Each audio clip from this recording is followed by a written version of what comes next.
45వ division రామ్మూర్తినగర్ గచ్చుకాలువ సెంటర్లో Chiranjeevi association ఏర్పాటు చేసిన గణేష్ విగ్రహాన్ని దర్శించిన మంత్రి నారాయణ. జైన్స్ గార్డెన్లో డాక్టర్ పోకల రవి ఆధ్వర్యంలో శ్రావణ్, ఉదయ్ మిత్రమండలి, ఎస్ఎస్ గణేష్ యూత్ ఏర్పాటు చేసిన గణనాథుడి విగ్రహాలను దర్శించిన మంత్రి.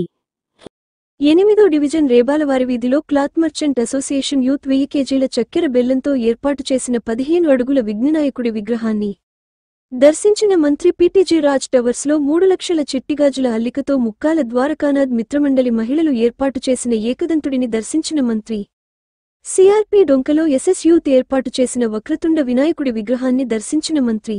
10వ డివిజన్ కోదండరామాపురంలో గల్లీ గణేష్ యూత్ ఏర్పాటు చేసిన లంబోదరుడి విగ్రహాన్ని దర్శించిన మంత్రి. ప్రతి చోట మంత్రికి ఘన స్వాగతం పలికిన గణేష్ ఉత్సవ కమిటీలు, స్థానికులు. మంత్రితో ఫోటోలు, సెల్ఫీలు దిగేందుకు పోటీలు పడ్డ యువతీ యువకులు, మహిళలు. ఈ కార్యక్రమంలో టీడీపీ సీనియర్ నేత వేమిరెడ్డి విజయభాస్కర్ రెడ్డి, మాజీ మున్సిపల్ చైర్పర్సన్ తాళ్లపాక అనురాధ, మాజీ జెడ్పీటీసీ విజేతారెడ్డి, టీడీపీ ముఖ్య నేతలు, నాయకులు తదితరులు పాల్గొన్నారు.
ఈరోజు గచ్చుకాలువ సెంటర్లో చిరంజీవి అసోసియేషన్ వాళ్ళు గత 5 సంవత్సరాల నుంచి వినాయక చవితికి వినాయక విగ్రహం పెట్టడం, పూజించడం అది జరుగుతుంది.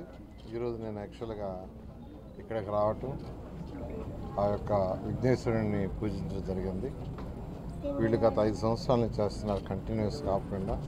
వారిని నేను ప్రత్యేకంగా చిరంజీవి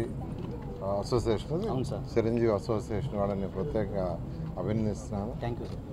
ప్రతి ఒక్కరూ ఆ భగవంతుడి దయ వల్ల ఆయురారోగ్యాలతో సకల ఐశ్వర్యాలతో ఉండాలని, ఈ రాష్ట్రం అన్ని విధాల ఆర్థికంగా అభివృద్ధి చెందాలని ఆ భగవంతుని కోరుకోవడం జరిగింది. Like, share, subscribe. మరిన్ని వీడియోల కోసం గంట సింబల్ ని క్లిక్ చేయండి. Thanks for watching this video.